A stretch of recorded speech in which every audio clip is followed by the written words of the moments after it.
धम्मकाया विहारामध्ये आलेलो आहोत। धम्मकायाचा अर्थ काय आहे आपण थोडक्यामध्ये जाणून घेऊया। तिथे आपल्याला समोर दिसत आहे वरी जे पिवळे दिसत आहेत का सगळ्यांना पाहायला मिळाले? पिवळे आहेत तर आहे चालू आहे। पिवळे आहेत ते सर्व बुद्धांच्या मूर्त्या आहेत।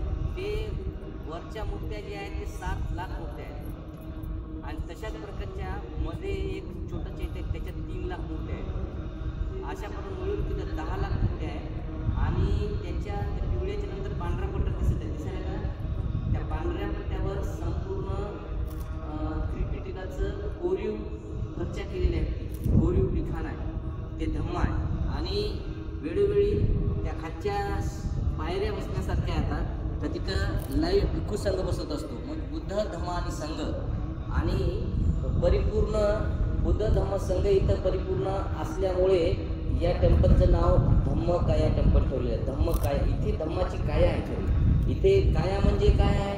धम्माची काया कशी होऊ शकते?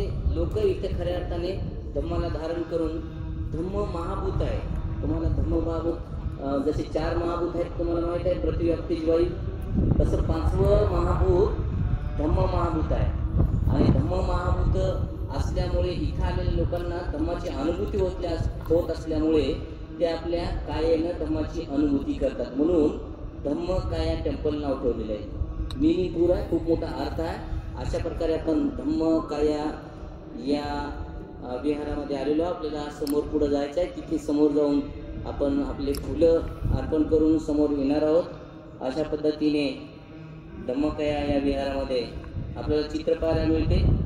हे बघा चित्र, अशोकाने बांधलेलं सांचीचं स्तूप अशा प्रकारे दिसते आणि म्हणून या दोन्हीचं मिनिंगफुल असल्यामुळे यांनी घेत असताना याचा आकार अशा प्रकारचा बनवलेला आहे। तर हे यांनी ह्या सगळ्या मूर्त्या आता हे 7 लाख मूर्त्या आता आणि मध्ये अशाच मूर्त्या 3 लाख आता तर 10 लाख मूर्त्या आता इथे एकत्र 10 लाख मूर्त्या आपल्याला एकत्र इथं पाहायला मिळतात। आणि हे आकार असा दिसतो, मी म्हणत होतो ना इथं काय धम्मकाया जे आहे मी सांगितलं आधी, ही बुद्धाच्या मूर्त्या इथं धम्म आहे आणि इथं संघ अशा प्रकारचे भिक्षू बसलेले आहेत। हे भिक्षू बसलेले आहेत, काही विशेष कार्यक्रमामध्ये असे भिक्षू इथं बसतात आणि अशा प्रकारे याचं परिपूर्ण रूप धम्मकाया होत असते।